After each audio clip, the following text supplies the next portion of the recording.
So we've had cool guests here on Jay's Corner. We've had Kevin Cole, nation's best Gershwin pianist, Bob Powell, financial journalism legend. We've had Ann Lester, who ran retirement services at JP Morgan Investment Management. We've got an expert from poker, Kevin Rabichow, world-class poker player as well as poker coach. Poker and finance have almost an endless list of things in common. Probability based, variance, randomness affecting the ultimate result. You know, there's a saying you're not supposed to meet your heroes. Either the saying is wrong or Kevin's an exception. You're at University of Chicago and you're studying poker. Yep.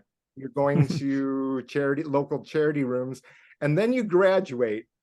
And were you going to become a professional poker player right out of the gate? Yeah. Yeah. Yeah. The timing there was kind of funny. I remember, perhaps you weren't familiar with Black Friday at the time. Black Friday within the poker community, especially the American poker community, was like a really big deal. It was a pivotal time in the industry. So I graduated about 3 weeks before Black Friday. So just to kind of lay out what that means, in early 2011, tons of kids my age or people like me were exploring the idea of professional poker. You could just sit online and play a game and make pretty good money if you were talented. And 75% of that business existed in the United States. So 75% of the global online poker business was American.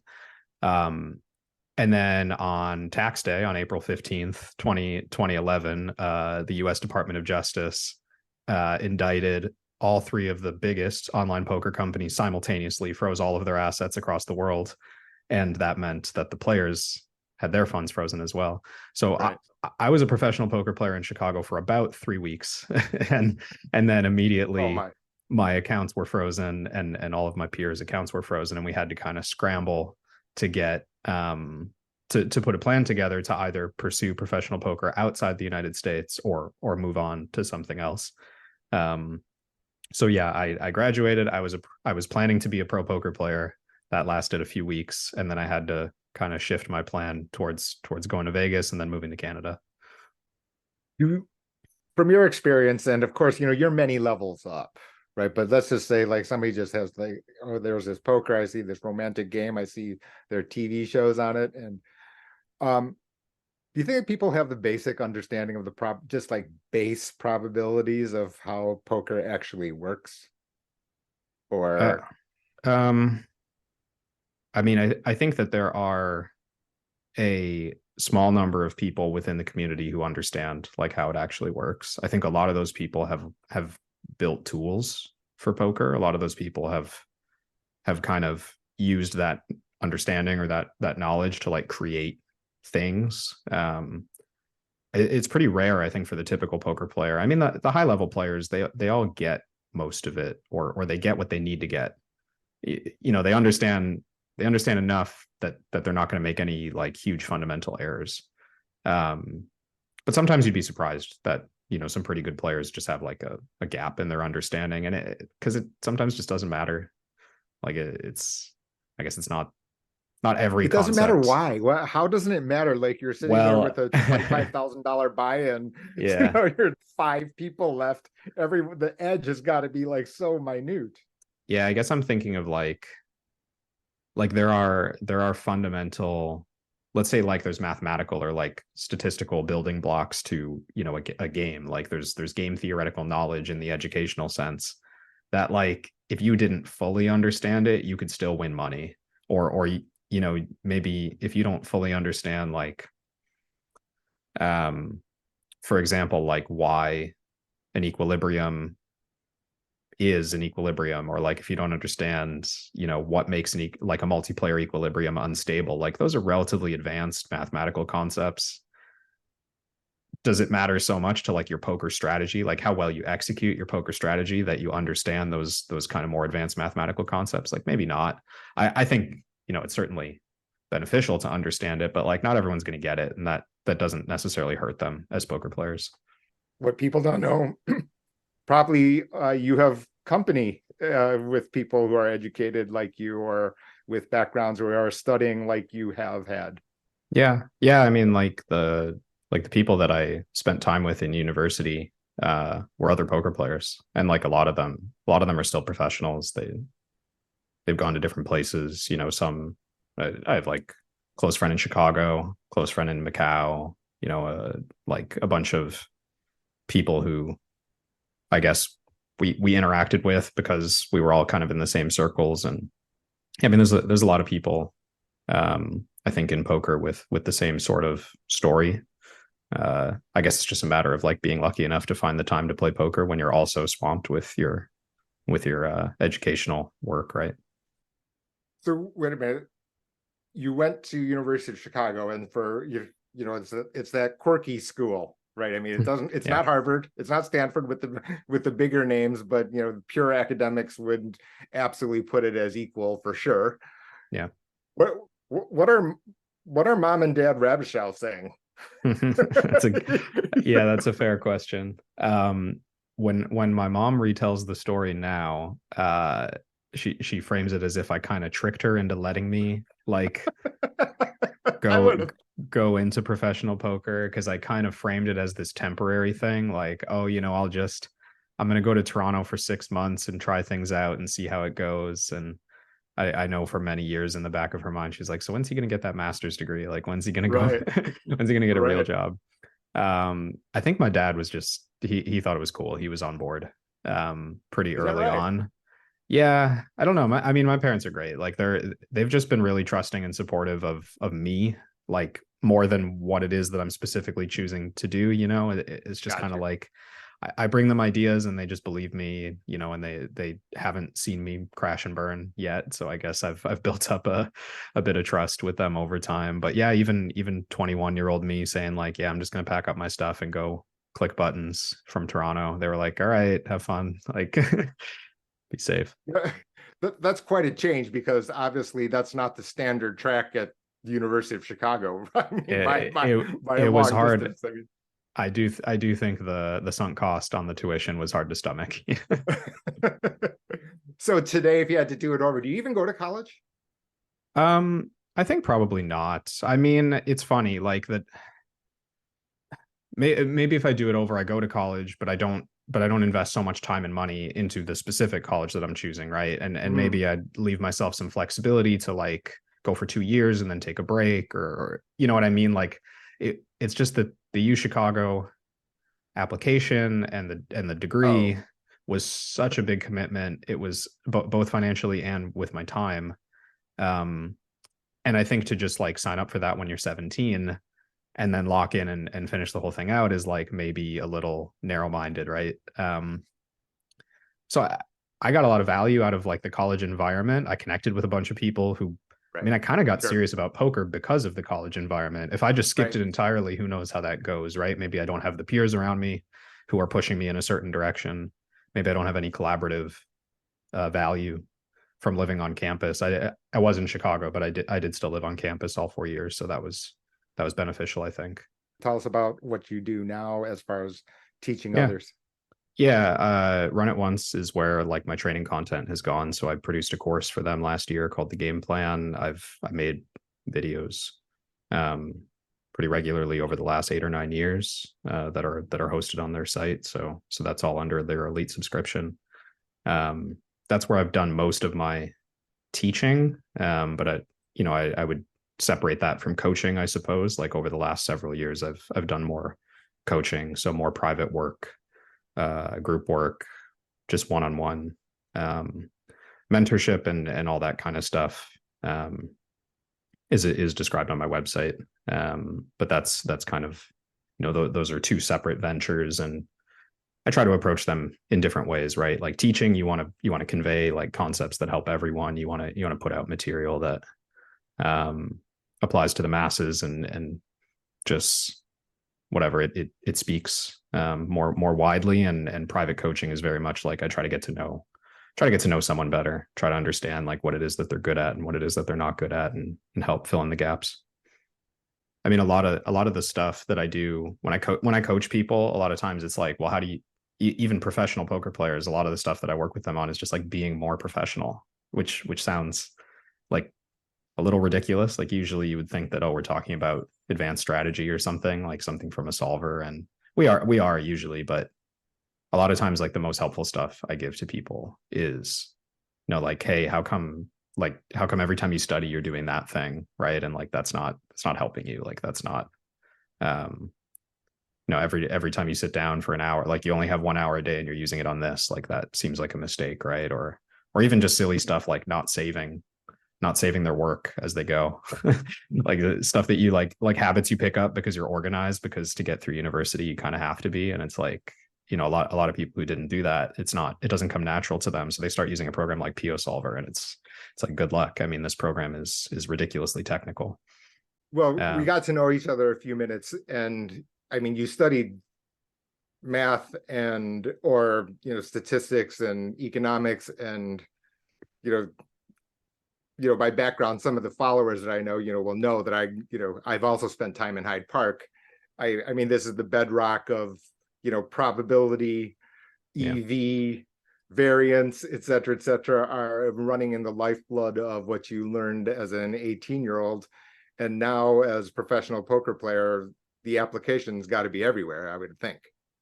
If we talked about the masses, what would you say are, like, I don't know, and I'm sure there's a long list from your point of view, but misconceptions like right out of the gate about poker itself. Are there commonalities that you found? Yeah, I guess it depends on like who we're thinking of, like who um if I'm speaking to someone in a casino, for example, like in the live environment, who's not so familiar with the online game, then I think that there's like a general misconception that the online game is like very math based and very like it's this abstract kind of idea of poker as, oh, the people have their strategy mapped out and they're just clicking the buttons that follow that strategy. And it's like, no, that's a good description of people who cheat, I guess, but it's not really a good description of like your average online poker player. Your average online poker player is just like some kid who, probably works pretty hard in terms of studying. But when they sit down to play, they're just like, it's like a video game. They're just playing on instinct, right? Like a lot of them don't know the math that well. And I think vice versa, like a lot of people who haven't played much in a casino might have this misconception that like live tells are really valuable. Like, if you've watched Casino Royale or something, you think that like the little blink of an eye or these Oreo tells from the classic rounder scene, like are a big part of the game. And it's like, most people who play in a casino aren't really that good with that stuff. They're not exactly like picking up magic tells. They're mostly just like sitting in a social environment and playing a strategy game. Like it's not really. So I think that's sort of, the masses have the popular understanding of those games, right? There, once you get inside of it, you realize it's just people playing a strategy game. I think there's a common understanding that there's like, very strategically advanced players around, and people have their own ideas of who those people are. I think that for the most part, though, like that gets played up by a lot of people. There's just so many poker players. Like poker is such a popular game, like worldwide or especially in America. Yeah. Like poker is such a popular game. There's so many poker players. There's only like the community of really, really advanced players is quite small relative to how big poker is. So I think that yeah, I don't know, like the reputation, some people's reputation just gets like really, really blown up because it's like, oh, you played in that game, or oh, you did that. And like, I don't know, even, I feel this myself too. Like if you talk to me about like how I'm feeling when I'm playing a game, right? Like I'm being super critical. I'm thinking about all the stuff I can change. I'm thinking about all the mistakes that I made. Like, within this world, it's like, oh, we have so much to learn. There's so much improvement to be made. So I feel like everyone must feel that way. The players who want to play and want to become professional, do they have a handle sensitivity to it to that degree as you, greater than you? Well, how would you say? Yeah. I mean, I kind of something that's been on my mind lately that maybe is outside the scope of this conversation, but like the community of poker players is so diverse. Like it's really hard to boil down the prototypical poker player, because I think there's there's a lot of different reasons people get into poker and end up pursuing it professionally. I think that 15 years ago, my story was very common. The story of like, 15 to 23-year-old guy who has free time and has a bit of competitive drive, finds this game because of Moneymaker or because of whoever, like Right. the poker on television, and then just like realizes they can do it on the internet. And because, the older generation hadn't quite adopted internet poker yet, the competition was just not really there. So that's a big portion of the former poker community. Now, like the way I see the poker community, there's people who come at it from, strictly just casino life. There's people who come at it from other sports and pick it up as like a competitive venture. There's all sorts of different people. So I probably would have told you that 10 years ago, like, oh yeah, this is like, we have the competitive edge. Like anyone who has a schooling background and learned it this way, like that's the right way. And now it's kind of like, that's one way to do it. I do think it's an advantage, but I think that people who come up like a different way, for example, a lot of poker players, I think Nick Schulman's a good example of this, like kind of came up through the gambling world and even from other gambling ventures. I think he was like a pool shark. So he came up through like billiard halls and stuff like that. And when you come up that way, you develop a different sense for how to be good at this kind of competition. Totally different from what I was good at. Like I was good at, formal strategy, structure, mathematical kind of approach. But when someone like me goes into a casino, like you do kind of get eaten alive for a little while, because you realize all the stuff you don't know. You realize all the like soft skills that are valuable when you're competing in person in a game like this. So yeah, I think there's more than one way to go about it for sure. Is that how you'd explain Phil Hellmuth? It's hard to, I don't know. It's hard to explain Phil Hellmuth in just a few words. He's, but he's from the 80s, right? I mean, he grew up in a different type of competitive environment where different types of skills were valuable. And I think when he was young, and like when Daniel Negreanu was young, and those guys like Eric Seidel, whatever, like when they were younger and they got into that world, like they were just different. They just saw everything different than the competition. So that's probably a good thing. It's pretty funny because you see also fair amount of rocks being thrown at Phil Hellmuth, right? As far as, he's bad, he stinks, et cetera, et cetera. Yeah. And then you can also, poker players being, well, let's not be result oriented. We run this, exercise 100 times. We're right, a third of the time and you're priced in, you call, et cetera, et cetera. Yeah. But not, and so you could have made the statement, well, Phil Hellmuth was lucky once, but this is a lot of times of it's true.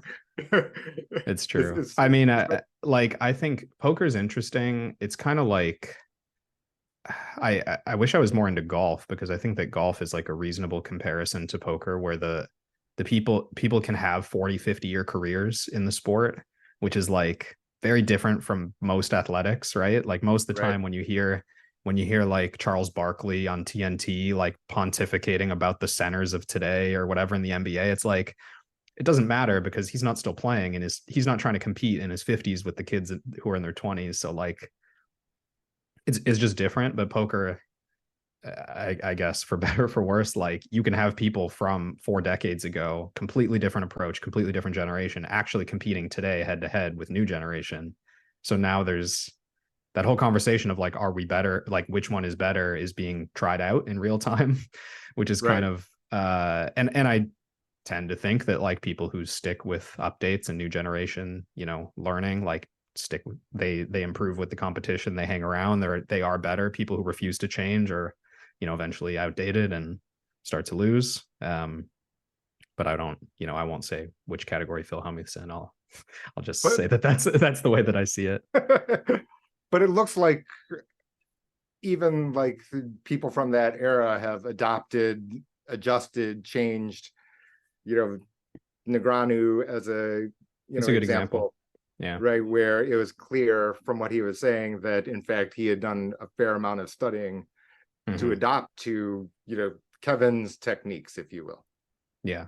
Yeah, for sure. I mean, that's just it, is he's kept up with what's changing, right? Like, even if you don't want to use, and I do this myself sometimes, I find myself being like the person who says this, like I follow new information, I download new tools, I listen to new courses. I don't necessarily implement what I'm hearing. But but if you're not aware of what's changing, and if you're not aware of what the new generation is thinking about, then like how can you stay competitive, right? I mean, that doesn't seem, you can disagree with new school ideas, but you can't just ignore them as if they're nonsense. Sorry, could you excuse me for, could we like I'm pause going for to a sec? me too. I'm watching Exactly my me too. Exactly me too. I thought it was an interesting point that you were talking about seeing different information and at least like being aware that it exists out there, because in yeah. finance you have this all the time, right, where you get headlines and hot takes of this, that, or the other, and then you kind of got to be at least aware that it exists. That doesn't Mm-hmm. necessarily mean that you think it's right or wrong, or that you're going to adopt it that day, et cetera, Right. et cetera. In poker, are there really though false narratives? I mean, you know, it's so interesting because the parallels, the reason I have you wanted to even approach you at all is because the parallels between poker and finance, as well as the misnomers, mislabeling, are, very, very similar to me. Mm-hmm. But in poker, as far as you can see it, are there like wrong concepts? You run a coaching, you run a teaching site. So, I mean, you're a poker teacher. So clearly you have your, stake planted in the ground on the way that Kevin sees the world.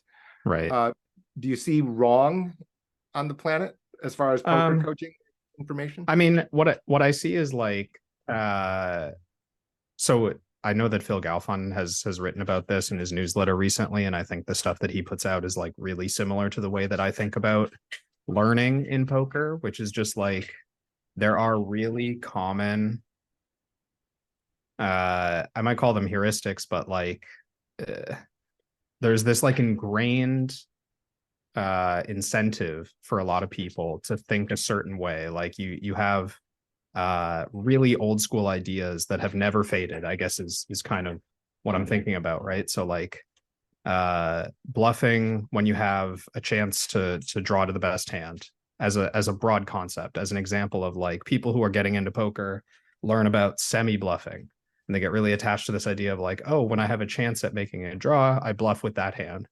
And if that's your whole idea of bluffing, well, it's this tiny piece of information that may or may not matter, that's guiding the whole way you think about bluffing.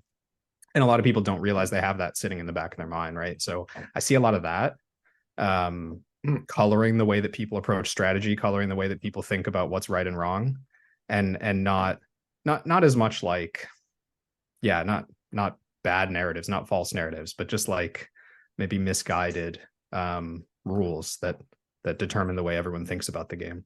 That is so fascinating because I could, like I said, and as we've pointed out, I could draw a direct line between, the exercise of poker generally, and then also even like the learning and the information. Like if I could tell you that about finance, for example, it'd be like Yeah.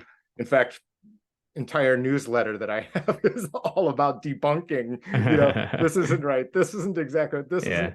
And then what ends up happening is like, right, there's like survive, then all the, behavioral biases, the entire behavioral finance, the biases, availability bias, confirmation bias, et cetera, what, what you'll call results oriented, et cetera, et cetera.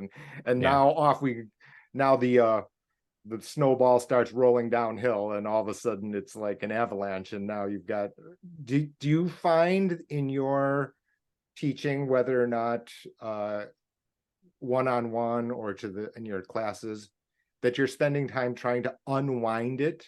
I mean, Yeah. or in a weird way, I would have almost liked you to clone yourself, and your ideal student is another 18-year-old Kevin, right? Where you don't really Yeah. have pre-concept.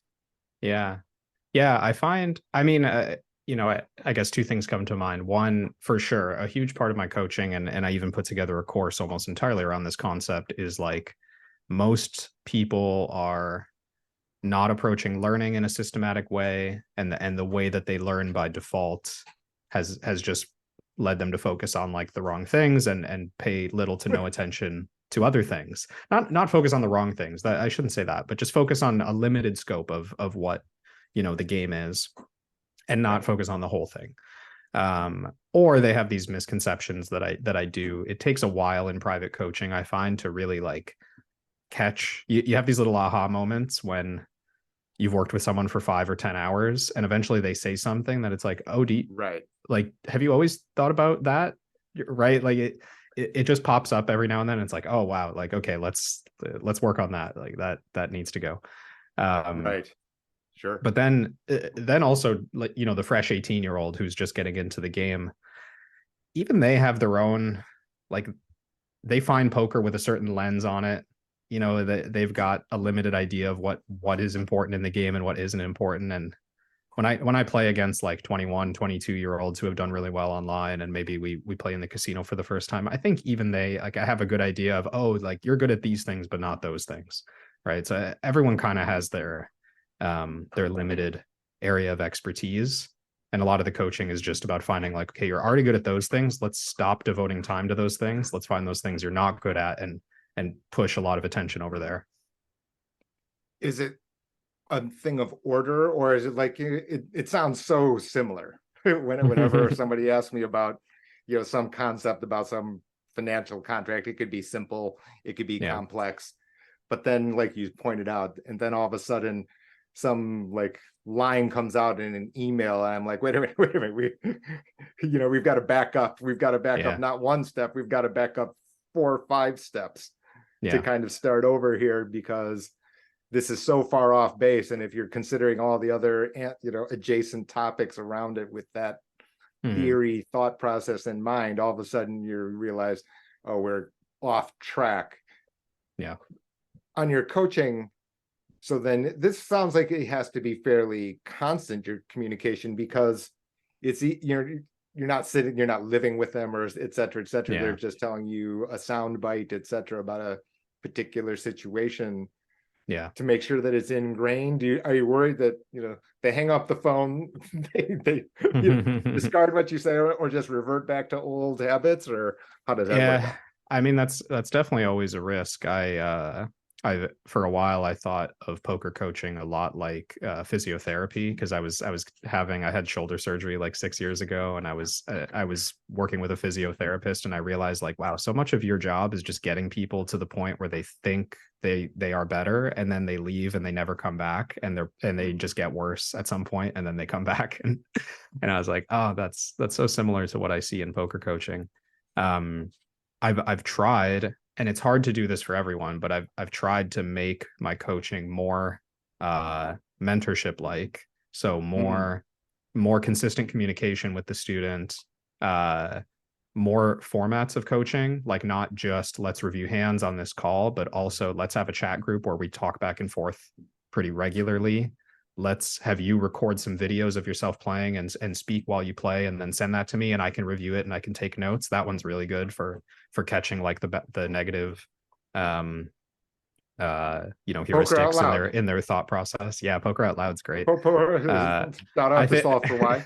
Yeah, I thought that was such a great concept, and I was going to make I wanted to make a whole course around that concept. It never really came to fruition, but I thought that understanding the way, I even did a Run It One series where I analyzed it was like a meta-analysis of the analysis in Poker Out Loud.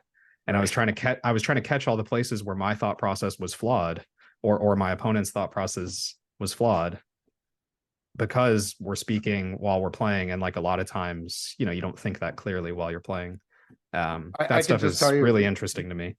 I thought so too, and, you know, shout out to them, you know, in the format, right? Because someone like me knows how to play, kind of, you know, has some idea. Like, I've never used GTO Wizard or Ruse, et cetera, although if I see the grids, the pre-flop charts, et cetera, I will understand, okay, well, how they conceived and work. So, you know, recursively work back to how the machine actually created it. But watching Poker Out Loud and listening to pros talk about it, I mean, a couple things. First of all, it's like crazy the speed and it doesn't due to practice, et cetera, et cetera. And, Yeah. this hand plays such and such, 2, 3 streets down the road, et cetera. Yeah. But is this like a comment? I mean, when you hear those types of comments at that speed, for the persons who don't know anything about poker, is that very common? Not common, would you think? I think it's very common, and this was kind of like where my mind was headed when I was talking about, the challenge of coaching someone through their thought, like to find their the underlying mechanics, the way they think about the game, the maybe flaws in those things.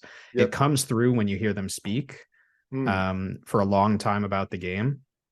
And a really common flaw,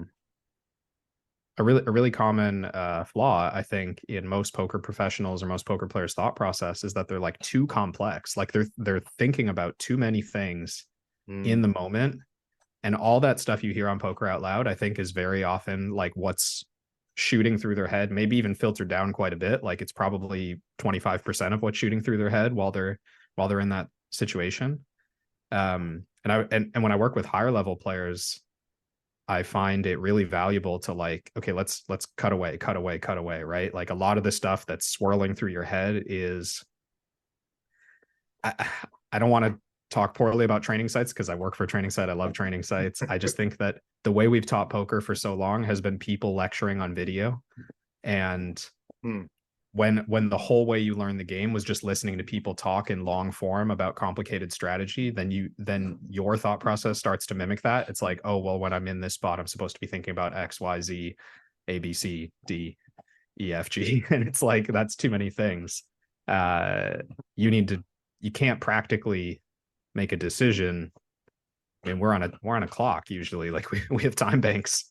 We got 15, maybe 30 seconds to make a decision in most situations. So like if 10 different factors are swirling through your head, good luck. So I do think that's realistic. I don't think it's valuable necessarily. I think that's just like the condition of poker players who have consumed a lot of information. The general public, you walk out on the street. Do you think that people understand that poker is a largely probability based, where have any idea that GTO Wizard even exists? That's a good question. I mean, I guess in my world, like everyone knows that, but I'm not sure. I mean, I don't, and I wish I had the time to kind of like this is what I meant at the kind of the beginning of our conversation about the poker community being so vast and diverse. And like my concept of the poker community is, pretty, even if they don't practice or study, they've heard a conversation at a poker table between two pros about a tool or about GTO or about blockers or whatever, like probably. But if their whole life is like a home game where they don't go to casinos, so they don't interact with pros, then no, probably they don't know anything about it. Unless, they've seen the advertisements on whatever broadcast. You get a lot of ads now for GTO Wizard or for Prometheus or whatever program, right? So I guess people are finding out that these tools are around. Maybe they have like a little idea of what they do. Does the poker community know that these tools, even such and sophisticated as they are, kind of exist in other walks of life? Do you think? Do you think that they understand you're thinking about like game financial theory tools optimal, or even the concept of game theory optimal? You're thinking about even simple poker logic like card removal or something like that, and then it affects your game tree, effective stack. Every specialty has its own lingo.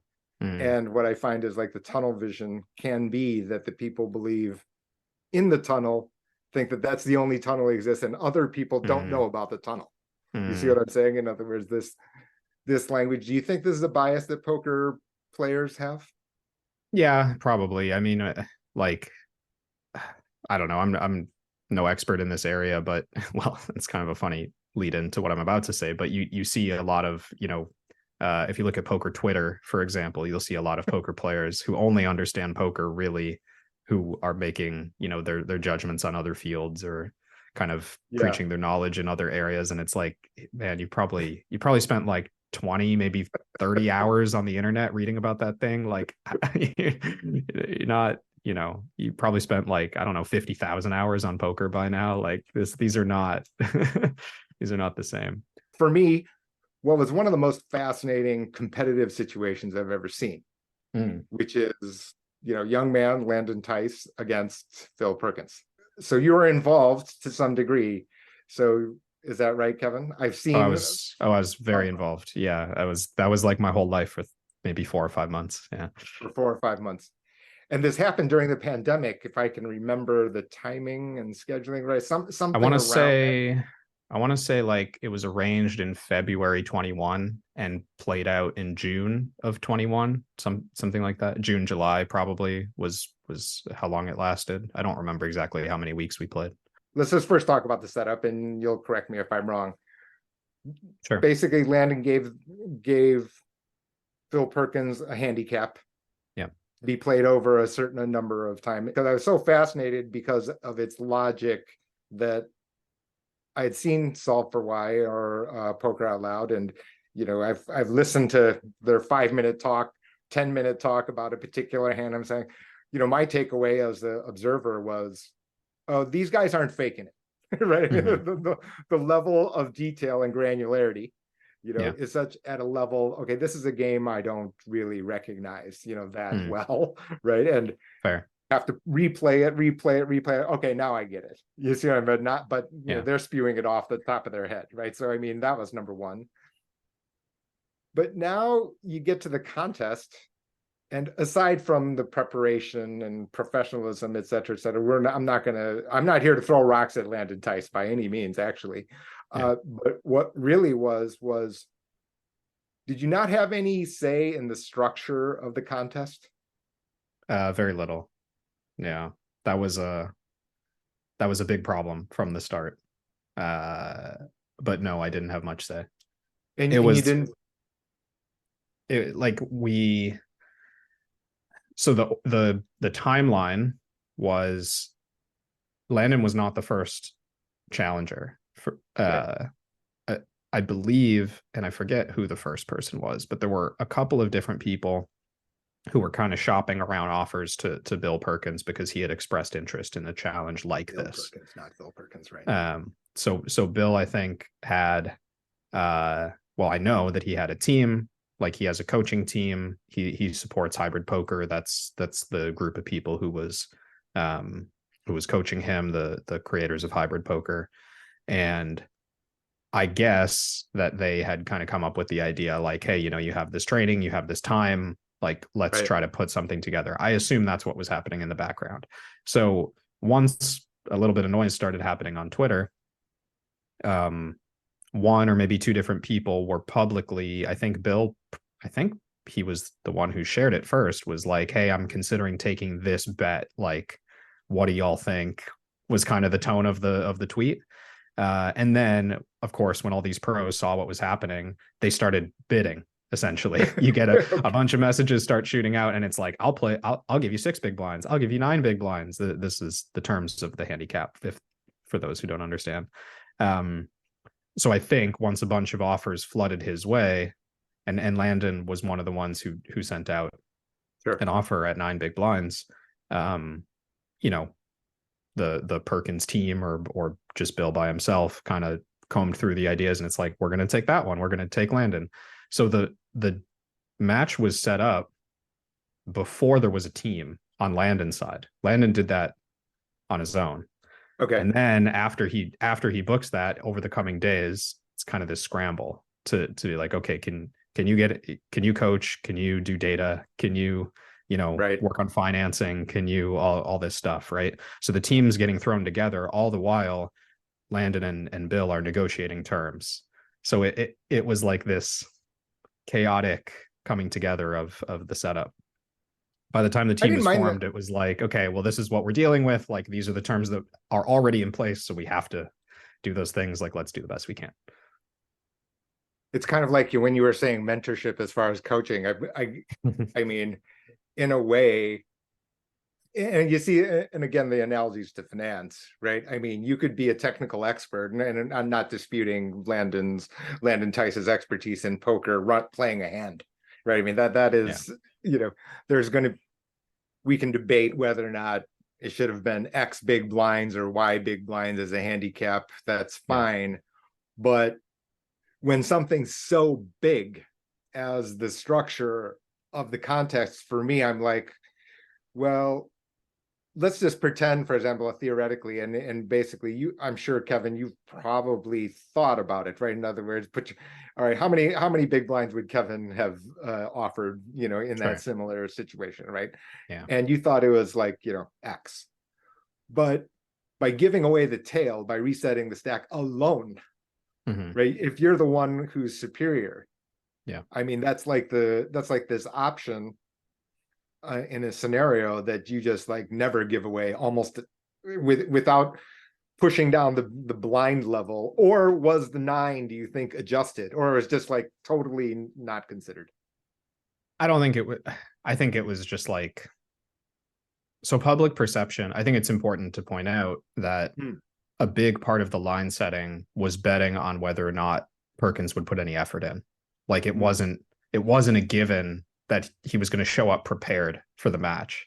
So in some sense, the Landon team got unlucky that for 2.5, 3 months or whatever, Perkins had uninterrupted dedication to working on his game and then showed up about as prepared as, like, if you were betting just on how prepared will Bill be when he shows up on June 1st, like, he probably hit Lost. like a top 5% preparedness outcome, like if there was just a betting line on that part alone. So that was a big influence over it happened to work its way into the handicap over the course of the whole match. So that was a big part of it. So it was the conversation in the background was like, okay, well, yeah, like 9's very beatable if this all happens. Right. So let's prepare the best we can, but let's not unprepared, right? And that was a little bit more what ended up happening, unfortunately. And what I think it's a great set of lessons for poker community and for like in general, right? Which is that if I say that there's a blind spot, it kind of dovetails to back that tunnel question I was asking you. Yeah. Which is that the presumption that Bill Perkins wouldn't be training or have the capability and capacity. Forget resources. We already know he has, $1 billion. So, it's not about financial resources, but about capacity to pick up the techniques that poker community has believed to be kind of like its sacred cow, holy ground that, insiders only, can't be attainable. So do you know, have you read Die with Zero, or do you know that he's written this book and, from his past, did the team know this? I'm familiar with the book. I'm not I haven't read it. And about his professional background, were you aware of it prior, or was the team aware of it prior? Not specifically. I think his broader reputation, again, this is before the book. I haven't read it, but his broader reputation was as an oil trader. Or I think that was his screen name, was Oil Trader when he played online. So that's how that, or was it Gas Trader? Whatever it was either Gas Trader or Oil Trader. So yeah, like someone who has won significantly in a different betting market, right? I mean, that's his background, as I understand it. Yeah, and I think that's part of it here, which is like, if I have told your input, in it whispered into Kevin's ear, I'm like, yeah, you can talk about playing an amateur, and you'll have like some, 9 sounds too low then, right? I mean, or you play against me, 9's too low, right? I mean, there's like no way. But this particular person, the number of variables, factors in thinking through scenarios, dwarfs 52 random cards. You see what I mean? In other words, if you think about what affects these different energy markets, I mean, he's energy trader, right? Okay. So it's not only oil, but you're talking about natural gas. So you're talking about geopolitics, cross currency, technical supply and demand.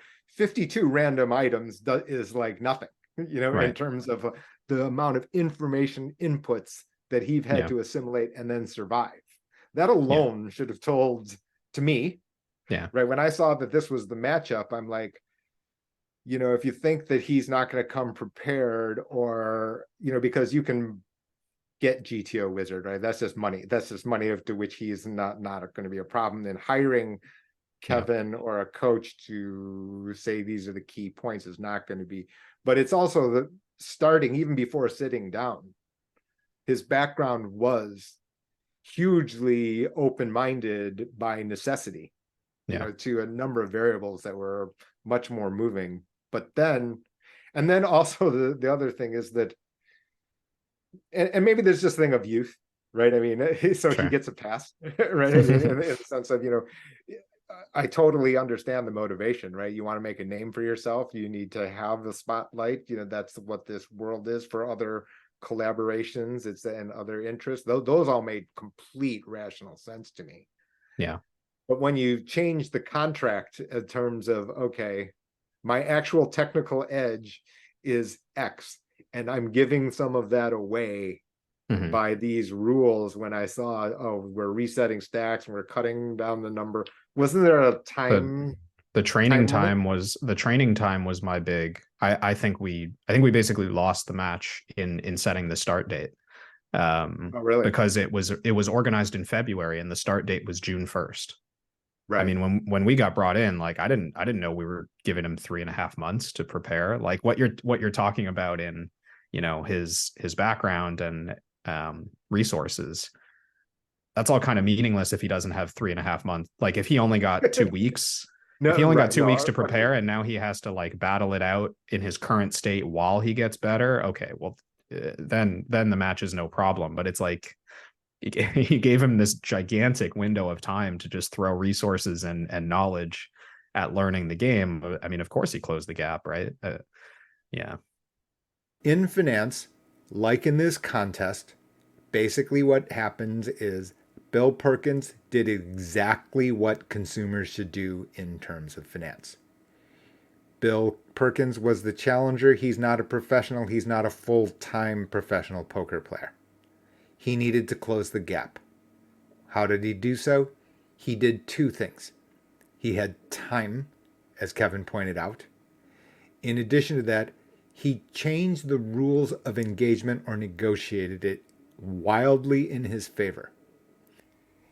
In finance, you have to understand the rules of engagement. At certain points in time, you can have the factors being wildly in your favor at the right price. And if that performs a particular financial function that you require, then is the time to engage. Only then. Because in that same situation, Bill Perkins, just like a technical playing of, 10,000 hands or whatever, he would have known that he's disadvantaged. He needed to get it back. How did he get it back? He bought himself time, and also the contract was different. So I've been involved in derivative contracts around the globe. And if I could basically try to summarize what it actually is as a whole thing, it is party one is trying to buy back tail risk from party two at the lowest possible price. And you know where derivatives are rampant, where they exist everywhere? Oh, energy trading. In other words, you walked directly into an area where Bill Perkins had an abundance of experience. The number of different examples where this exists in finance are endless. In fact, I've now told you about Maximize Your Medicare, my published book. I told you about the second book where I have a publishing agreement. I told you about a newsletter. I told you about 2 YouTube channels. Let's just get back to Kevin instead. So you've played in this type of heads up. In fact, what, a month ago? Is it a month ago you were in Texas? Is that right? That was a little while ago, actually. That I played that match with Doug on a break from World Series of Poker. So that would have been like early July or late June. It was right before the main event. When did the broadcast come out? Do you remember? Was it live at that time? It would have been live streamed, yeah. So we played 2 days. We played 2 days like in the middle of the week, and then the main event started the following weekend. So yeah, probably like June 29th or something. So more crazy stuff. So you're a heads up specialist within No Limit, is that? Yeah. And to the public, they don't know what the nuance would be. How nuanced is it compared to, you know, you're playing a tournament where there's, multiple hundreds of people and et cetera, et Yeah. cetera. How would you say how different, and just in percentages or scale, et cetera, not, because we're not going to talk about hands on Yeah, of head. course.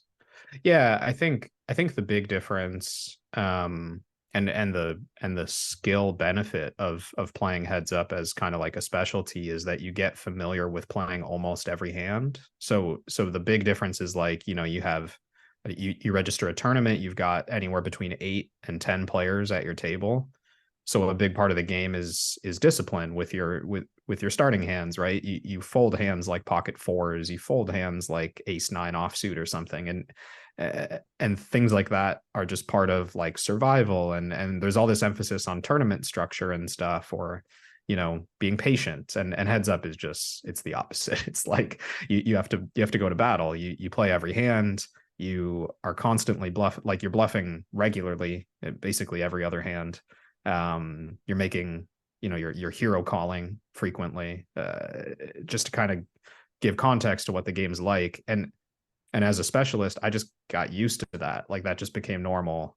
So you get used to making like risky plays, from an outsider's point of view. You get used to like just being heroic to some extent, or not shying away from close spots. So that's more what it's just the two of you. There's nowhere to hide, right? And it also becomes more sport-like in that way. I think it's more like, well, it's like playing tennis, or it's like the matchup of a pitcher and a batter in baseball. Like it's this very, one-on-one psychological warfare kind of setup, which is I think pretty different from other formats of poker. Other formats of poker. So talking about sports, well, in sports, right, you're playing tennis against a person, somebody's, 5 inches taller and more fit than you. But when you sat down with Doug Polk, who's also a heads up specialist, right? So I mean, you're talking about in your and specialty. He's 5 inches taller than me. But you see my point. You're in your exact specialty against another person who's in his exact specialty. Yeah. So why would you do this? Right. I mean, did you think you're going to win? Did you think you were going to win? First of all, I think I had a small advantage. Like, and when I say a small advantage, like, I might have been like 51% to win or something. Like we're talking about. I'm talking about playing for 2 days in person. Right. We played a relatively small number of hands, as far as statistical significance goes. So that's always a consideration. But yeah, in terms of general skill, like I thought I was a bit sharper than he was, just for like modern technical aspects of the game. And I thought that I was doing a few things that were, less familiar to him, because his career in heads up, I mean, it's certainly not over. He's still playing. He's still, producing content. He's still studying. Sure. But his career kind of peaked in that Daniel Negreanu match. So he did a ton of preparation for that match in 2020, I guess it was, because it was just before the Perkins Tice match that we were just talking about. And from that point, I assume that was just like the end of his study, right? So I kind of knew, and I watched a ton of that match. So I knew pretty much exactly where I thought his game was going to be at. And I was like, okay, well, am I prepared for all those things? Yes. Have I, studied other things more recently? Yes. Because I had done some preparation of my own when I produced my course. So that was just more recent. I was like, okay, I have a few extra things, but I mean, did I think I was going to win? Like, he's really tough. And I think I play tough too, but for all intents and purposes, it was a 50-50. I thought it would just be fun. Like, people don't play a lot of heads up. Right. It's not a common format unless it's this big production. So for better or for worse, like, I mean, I don't mind being on video. Obviously, I don't mind playing on stream, and it helps my business to some extent. So there's always, considerations like that. But just from a poker point of view, like I would choose playing high stakes heads up on a stream, even versus like, doesn't really matter who it is, just anyone in the world. I would rather do that than like, go to my computer on a Thursday night, load up the best value tournaments that day and play like a session for money. It's just, I don't know. It's just the competitive drive. It's fun for me. It's the format that I like the most. I mean, I think in addition to all the nuances, just like in, why I'm having you here, right? There are so many extra nuances that people don't know or see. What struck me was the fact, well, first of all, you don't really see streams at your level, on recording, right? In other words, you see the live streams, which are largely entertainment, right? I mean, in other words, it's not you and your exact layer of quality, sitting at the table, right? And you've got like drama kings or drama queens or whatever it would be for their own, devices. But during that heads up match in Texas, you were actually recounting hands that you had either played against each other or revealed the fact that you had actually watched his hands and him in reverse. So and I had just been watching. It was even more fun because like 3 weeks prior, he made the finals of the World Series of Poker heads up, and I got to be in the commentary booth for the semifinals and the finals. So that was just like literally 3 weeks ago, I was watching him play against 2 other opponents in Las Vegas. It was pretty fun. But it's a good point that you make, and I should give credit to Doug and to the Lodge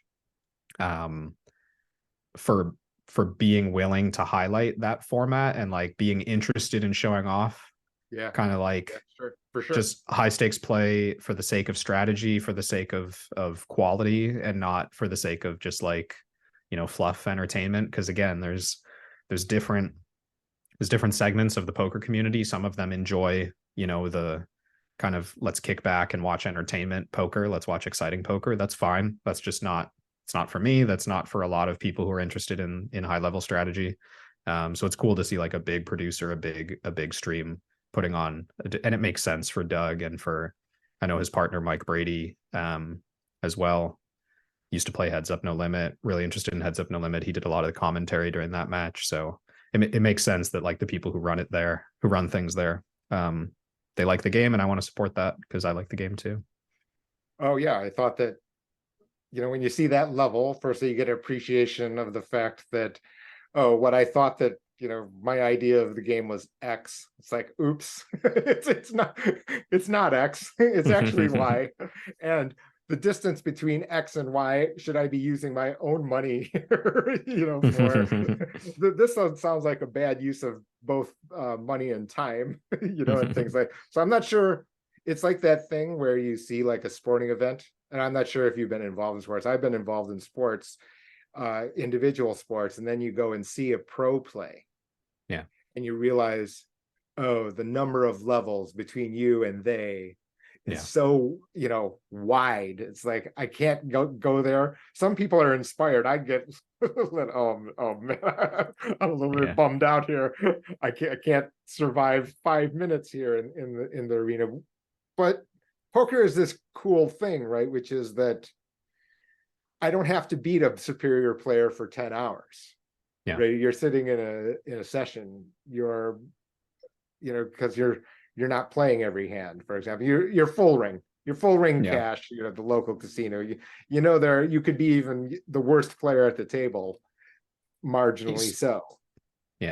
I've and I mean, and it's no wonder why not a lot of people play heads up format anymore, because it's just not that, like, if you're a recreational player and you want to show up and have a chance, it's not that fun to sit down and play heads up. Like I can't imagine. I honestly, when I played online, like I played a lot of heads up online from 2009 to 2015, even 17, 18. But through those years, every now and then I'd just be like, why are they doing this? Why is this fun? It's just not fun to go and just get beat up hand after hand after hand. But that's what happens when you're like a lesser skill, when there's a significant skill gap. When there's a significant skill gap and you try to play heads up against a professional, it's just, you just have no chance. And then you go to like 6-handed cash games, you have a little bit more of a chance, but you still get pretty beat up. You go to 9-handed cash games, you have a little bit more of a chance, you still get beat up. Play tournaments, you have even more of a chance. You play like PLO or other exciting formats with more variance, right? You have more of a chance. So I get why most games are moving in that direction. Now you've got a new set of headlines, which is kind of cheating with AI transforming the world, not only in poker, but also other, Mid-Journey, and all of a sudden you become a graphic artist, tomorrow. How much do you think this helps or hurts online poker and your profession generally? How's that for a loaded question? It is a loaded question. I have a lot of thoughts on this. I was actually just recording a video about, because I'm updating a few things in my course for like the first anniversary. And I talked about this a bit because, okay, so my point of view on if progress like this is good for poker is almost always yes, because I think that it is misguided to try to like contain poker as this thing where like skill will not progress and knowledge will not progress, and let's just like keep all the dumb money playing as long as possible and squeeze every last penny. Like, I just don't, that's just not how you move things forward. Obviously, I mean, that's the opposite, but I just don't think that's healthy. I don't think it's healthy to like try to insulate things and prevent progress from happening. But that's also my point of view as a coach and like someone who benefits financially from training tools getting better in some areas of my game, although potentially I lose financially in other areas if I get cheated. So that's the other complicated part of it, is like, will all this progress be helpful? I think it's helpful that it's public, because I think a lot of people talk about this as if it's like, oh, we flipped a switch, we've like let AI out of the box in poker. It's like, no, you've been getting cheated since 2015. Right. And now it's in the public sphere. And now we can actually enforce security measures. And now we can cooperate with the sites and make it more viable to catch cheaters. But like, let's be real. I mean, like, people have been cheating at poker ever since the origin of poker, right? And it's just when you move tools into the public and you teach people how they work and you let people use them at a lower cost and you make them more available to all the sites that enforce security and enforce gaming regulations and all that stuff, then like you make them better equipped to deal with what they're up against. It's a little bit outside of my expertise to say, can online poker handle these tools? I don't know. I mean, they're really powerful. I get that. I don't really have an inside look at like what cheating prevention looks like from the other side. But I do just kind of generally feel like, yeah, this is just major progress in the public training sphere. That's good for me. I think that's good for poker. I think that's good for players. I think it advances competition. I think advancing competition is just good for the general industry. But for online poker specifically, and the safety of online poker specifically, I think a lot of that hangs with how the operators handle it. The operators. And how the gaming like regulators handle it. I mean, if I just play devil's advocate just for kicks, one would be that, okay, so I'm now 18 years old. I, play this fascinating game. It's probability based, etc. But then I realize, oh, there are the competition here have access to these. Well, first of all, I don't know anything about poker, and I thought it was just, you show up in holsters and a cowboy hat, and you Yeah. you start YOLOing everything, etc., etc. Yeah. But I think the fact that AI is involved is telling people, very similar to DFS, right? Mm-hmm. I'm not sure if you have ever, like DraftKings, they've got. I have a loose familiarity. Yeah. Yeah, I mean, you're creating a portfolio of teams, and when I listen to their podcast, I'm like, well, actually, this is just a portfolio optimization that they're doing when they've just tweaked a parameter, and literally that. But now all of a sudden you had this idea. Well, I got my favorite player is playing against a bad team on Sunday. I'm going to just pick him, and that becomes the basis of your team selection. And now all of a sudden you realize you're playing against simulators who are running optimized portfolios of teams, you know, Yeah. and having 150 entries or whatever it is, whatever their maximum is. And you Yeah. realize as a recreational DFS player, well, sorry, you've just torched your $20 or whatever Yeah. it is. You're in poker, don't you have that? Don't you run that risk? Yeah, for sure. And something that came to mind just in terms of like um cultural shifts over generations of online players, even like if I think back to the people who were playing online, in 2003 or 2000, I think the online started to really pick up in like 2005 and onwards, but it existed in 1999, I believe. um those people had no tools whatsoever, right? You log on, you open the site, you play. But Right. after a few years, tools like trackers came out where you could, download the hand history in real time, and you could store your results and you could store statistics, and like all of a sudden those people had an edge, right? And but within 5 or 6 years, I'm sure you found, an earlier generation of professionals who thought like, oh, these kids are cheating, like they're using this advanced software to get to get an edge on us who are just sitting here playing, like it's unfair, right? And then every new generation that came through had like a little more technical resources with Sure. them, and the operators decide which ones are okay and which ones are not okay, right? So it kind of becomes more and more accepted over time to use more and more technology.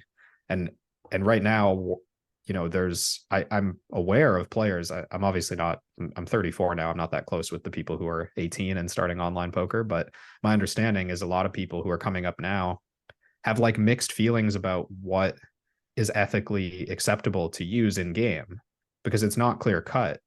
And even real-time assistance to some extent has gone through phases of being like acceptable or unacceptable, different levels of real-time assistance.